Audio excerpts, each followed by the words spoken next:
Prosseguindo no estudo da Escatologia 3, o tomo 33 do nosso material didático, A Batalha do Armagedon.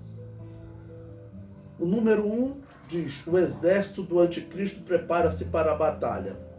Bom, no último capítulo nós estudamos sobre a recuperação espiritual do povo de Deus, a recuperação espiritual do povo de Israel, quando eles passam por um processo de ossos secos se juntando, surgindo nervo, carne e pele, e depois o surgimento do Espírito, que é a conversão deles. Bom, esse surgimento do Espírito, o Espírito com letra maiúscula, né, porque está tratando do Espírito do corpo, do Espírito humano. Então, o momento em que eles se convertem a Jesus é o momento também que eles estão perto de serem destruídos pelo anticristo. Certamente esse momento de tribulação, de perseguição, vai contribuir para que eles abandonem a descrença em Jesus e creiam em Jesus como Messias. O texto base que eu coloquei aí para a nossa leitura, Apocalipse 16, versículos 12 a 16. Então, o versículo 12, ele diz: e o sexto anjo derramou a sua taça sobre o grande rio Eufrates, e a água secou-se, para que se preparasse o caminho dos reis do Oriente. Bom, então, Apocalipse 16, versículo 12, observe, diz que o Eufrates secou-se. No material didático eu comento: o rio Eufrates, ele cruza vários países árabes, principalmente Iraque e Irã. Essa revelação significa que os árabes serão os grandes aliados do anticristo na batalha do Armagedon. Alguns intérpretes têm até sido acreditando que o anticristo ele seria islâmico. Eu não acredito que o anticristo será islâmico, porque é quase impossível, eu também não coloco como impossível, né, mas é quase impossível Israel fazer uma aliança, como está profetizado na Bíblia, com um árabe. Porque o árabe, Israel tem eles como inimigo. Então fazer uma aliança com eles, recebendo um árabe como sendo um Messias, um solucionador do problema deles, é muito difícil, praticamente impossível. Provavelmente o anticristo surgirá num país amigo de Israel. Mas aqui, quando diz que o rio Eufrates seca-se para passar os reis do Oriente, significa que o exército do anticristo ele parte do mundo árabe, já que o rio Eufrates hoje ele corta o chamado mundo árabe. Antigamente era a Mesopotâmia, o local de onde Abraão foi chamado, o local onde os descendentes de Sem habitaram depois do dilúvio, e provavelmente o local onde os descendentes de Sete habitaram antes do dilúvio, já que o Éden ficava no norte da Mesopotâmia. Toda aquela região hoje é principalmente território do Iraque, do Irã e do Kuwait também. Ou seja, a indicação é: o mundo árabe será o grande aliado do anticristo. Quando o anticristo for levar o seu exército contra Israel, dos países do mundo, os maiores apoiadores serão os árabes. O versículo 13, ele diz: e da boca do dragão, e da boca da besta, e da boca do falso profeta, vi saírem 3 espíritos imundos, semelhantes a rãs. Bom, nesse versículo, então, o dragão, né, a besta, que é o anticristo, que é o líder da besta, né, e do falso profeta. Então vão ser direcionados espíritos imundos semelhantes a rãs. O comentário diz no 1.3: são usados pelo dragão, pelo anticristo e pelo falso profeta para convencer os reis de toda a terra a participarem da batalha do Armagedon. Ou seja, tudo que nós estamos estudando da grande tribulação e da recuperação espiritual do povo de Israel, o anticristo, na primeira parte da grande tribulação, ele vai alcançar sucesso no mundo. Inclusive Israel vai, nessa primeira metade da grande tribulação, que dura 3 anos e meio, nessa primeira parte, o povo de Israel também estará acreditando no anticristo. Mas, na metade da grande tribulação, nós vimos que essa aliança é rompida. A partir desse momento, o único povo que não aceita o anticristo é o povo de Israel. Exatamente o povo que é o grande alvo do anticristo, já que ele quer tirar o lugar de Cristo, ele quer assentar-se no lugar de Deus. Mas o povo de Israel acaba por rejeitá-lo. A batalha do Armagedon, então, ocorre na segunda metade da grande tribulação e no final dessa segunda metade da grande tribulação. Ok? Então esse é o momento final e que coincide com a recuperação do corpo, recuperação espiritual do povo de Israel. É o significado da recuperação do corpo. O versículo 14. Porque são espíritos de demônios que fazem prodígios, os quais vão ao encontro dos reis de todo o mundo para os congregar para a batalha, naquele grande dia do Deus Todo-Poderoso. Ou seja, os demônios eles saem para congregar todas as nações estarão apoiando o anticristo e reverenciando ele. Mas partir agora para uma guerra, e que certamente a proposta do anticristo será a destruição do povo de Israel. Então, nós tivemos aí, há cerca de 83 anos, a tentativa de Adolf Hitler de destruir o povo de Israel. O anticristo, ele, pela profecia, ele vai convencer as nações que a solução do mundo está realmente na destruição daquele povo. E nós sabemos que por trás disso, o anticristo quer a destruição da crença no Deus da Bíblia. Ele quer acabar com a crença do Deus da Bíblia aqui na Terra. Né? Nós sabemos pela profecia que isso não tem como acontecer. O Deus Todo-Poderoso não vai deixar isso acontecer. Mesmo durante a grande tribulação, ele envia 2 profetas, que são chamados de 2 testemunhas, que pregam a verdade aqui na terra. E em Israel, muitos começam a se converter. São os ossos, né?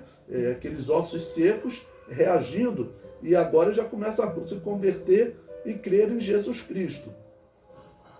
E diz que essa batalha é o grande dia do Deus Todo-Poderoso. Né? Por que o grande dia do Deus Todo-Poderoso?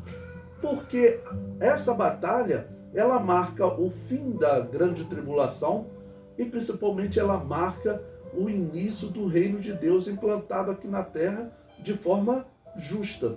Então observe, nós temos quase 6.000 anos da criação de Adão. Quando nós fazemos a contagem pelo Antigo Testamento, são números aproximados, né? Mas nós observamos que se passaram cerca de 4.000 anos de Adão até a morte de Jesus. E desde a morte de Jesus, passaram-se quase 2.000 anos. No ano de 2029, vai completar 2.000 anos da morte de Jesus. Isso também são números aproximados, né? 2029 é o mais provável, mas pode ser 2028, 2027, são números aproximados. Então, 6.000 anos, em números redondos, que o homem está vivendo aqui na Terra, a maior parte desse tempo em pecado. Nós não sabemos quanto tempo depois da criação Adão pecou, mas com 130 anos, é a primeira vez que a Bíblia dá a idade de Adão, ele gerou 7. Então nós temos aí cerca de 6.000 anos com o homem em pecado e vivendo em dificuldade, reinos injustos se levantando. Segundo a história, teve o primeiro imperador, né, que seria lá entre os descendentes de Sete ainda, um homem chamado Sargão I, é assim que a arqueologia o chama, e vão surgindo imperadores maus nesse mundo. E chegará agora então o momento em que Deus implantará um reino justo na terra, o reino de Deus, em que Jesus estará reinando diretamente. Por isso que é chamado grande dia do Deus Todo-Poderoso. O versículo 15 diz: Eis que veio como ladrão. Bem-aventurado aquele que vigia e guarda as suas vestes, para que não ande nu e não vejam as suas vergonhas. Ou seja, vir como ladrão significa vir de uma forma surpreendente, que as pessoas não estejam esperando. As nações não estarão esperando. As nações estarão descrentes. A igreja já foi tirada da terra. Se hoje a descrença na volta de Jesus já é grande, durante a grande tribulação será muito maior.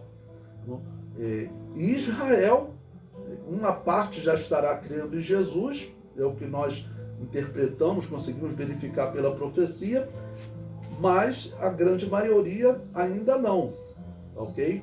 Então ele vem de surpresa e as nações estarão acreditando no anticristo. E o versículo 16 diz: e os congregaram no lugar que em hebreu se chama Armagedon. Então, Armagedon, esse nome, ele equivale ao hebraico Megido, né? Onde tem um vale, o Vale de Megido, que é um lugar historicamente de muitas batalhas, ok?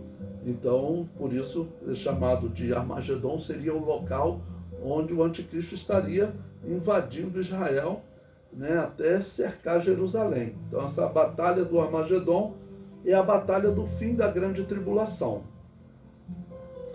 Número 2,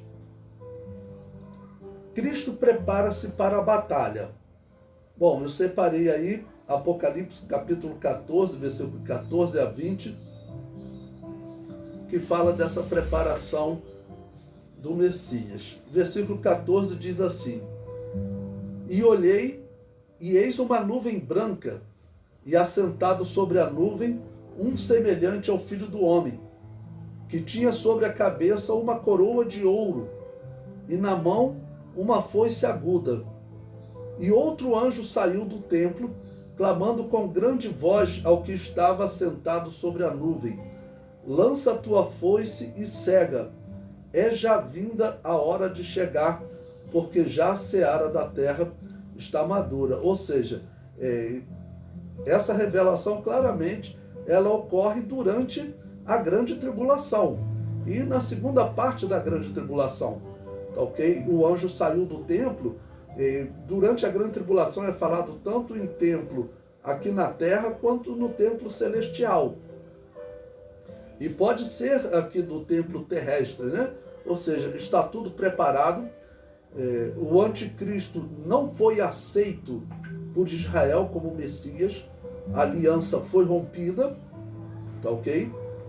E aí seria provável. O anjo sai do templo exatamente porque o anticristo foi rejeitado, né? Então, como que o anjo diz? Olha, o templo já entrou num processo de purificação, né?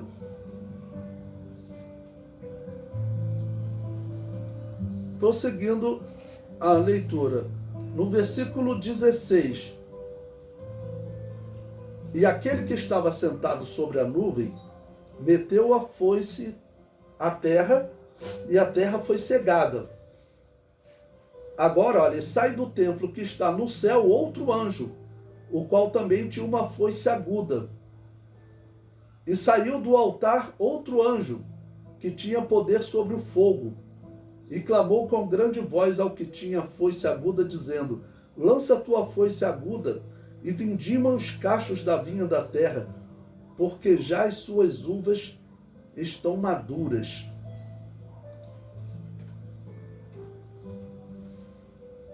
O versículo 19: e o anjo meteu a sua foice à terra e vindimou as uvas da vinha da terra e lançou-as no grande lagar da ira de Deus.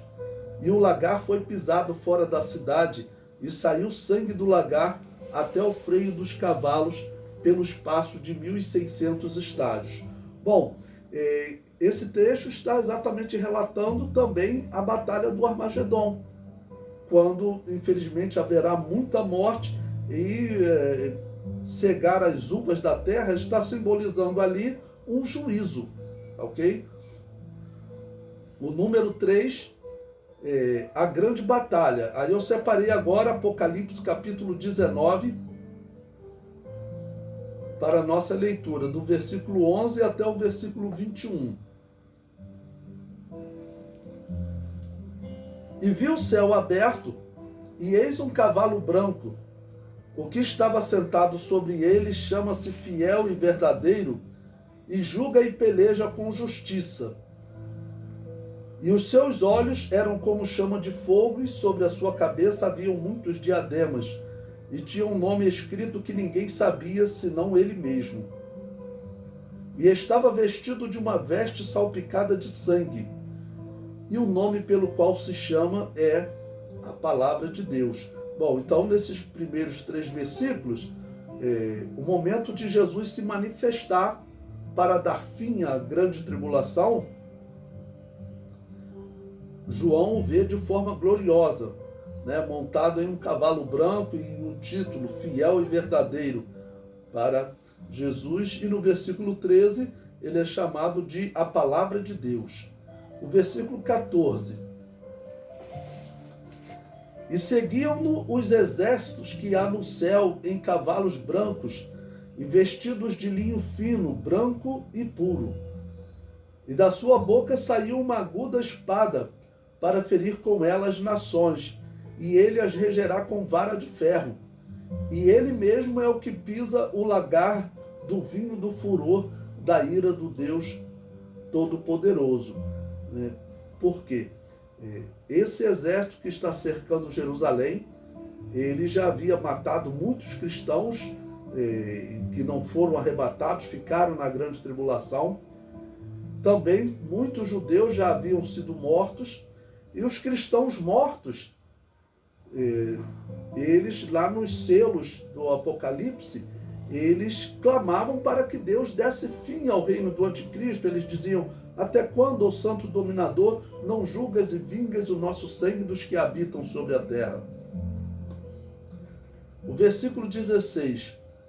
E na veste da sua coxa tem escrito este nome: Rei dos reis e Senhor dos senhores.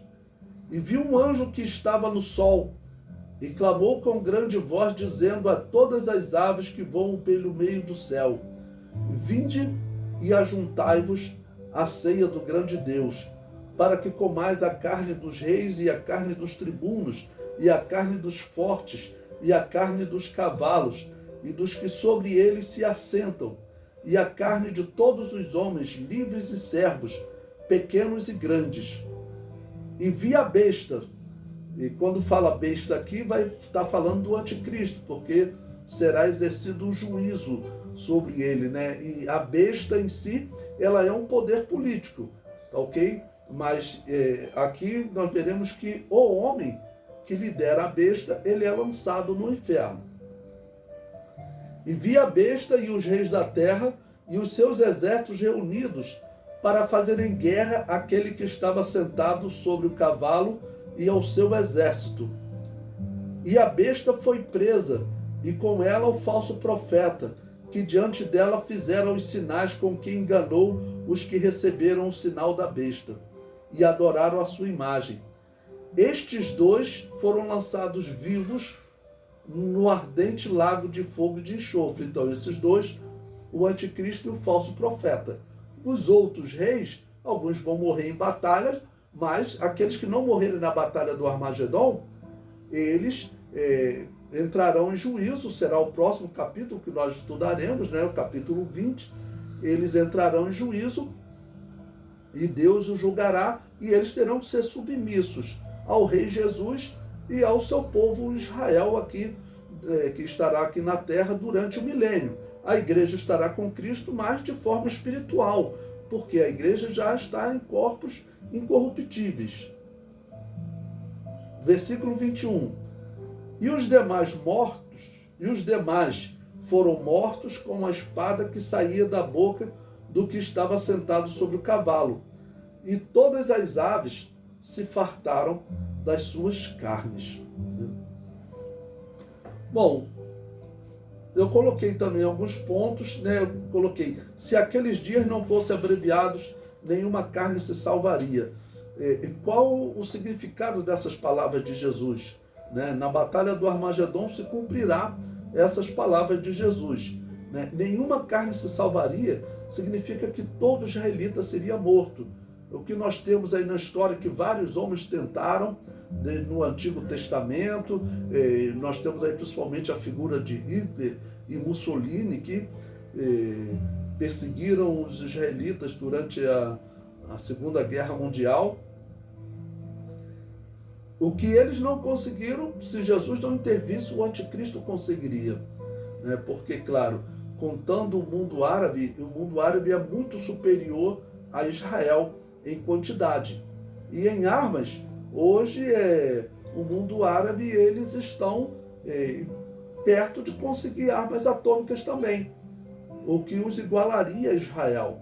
Né? O Irã, ele está com o seu processo atômico retomado desde que o Donald Trump cortou a aliança com o Irã. Saiu daquele acordo de paz. Ou seja, o Irã já não é mais fiscalizado como era antes, eles podem prosseguir no seu processo de conseguir uma arma atômica. E eles conseguindo, eles vão se igualar a Israel. E aí realmente a situação vai ser bem mais complicada do que atualmente. Mais um ponto que eu coloco aí: como o anticristo será vencido? É uma pergunta. Bom, o apóstolo Paulo responde, segundo Tessalonicenses 2:8, dizendo que ele será vencido pelo sopro da boca de Jesus. Uma expressão para descrever uma vitória fácil. Quando Israel se arrepender dos seus pecados, perto de ser destruído, eles se arrependerão e crerão em Jesus como Messias, então Jesus se manifestará e os salvará. O próximo ponto eu coloco a Terceira Guerra Mundial. Acontece no fim da Grande Tribulação e é também chamada Batalha do Armagedon. Nós já tivemos 2 guerras mundiais no século XX e esse século talvez seja o século, estão bem perto de ver que esse século será o século em que ocorrerá essa batalha. Os sinais que nós estamos vendo no mundo realmente mostram que Jesus está perto de voltar. Será a Terceira Guerra Mundial porque envolverá todas as nações do mundo contra Israel. E o último ponto: o anticristo e o falso profeta são lançados vivos no lago que arde com fogo e enxofre, ou seja, eles foram derrotados e já sofrem a condenação final. Já é um juízo final para esses 2 personagens que estarão enganando a humanidade.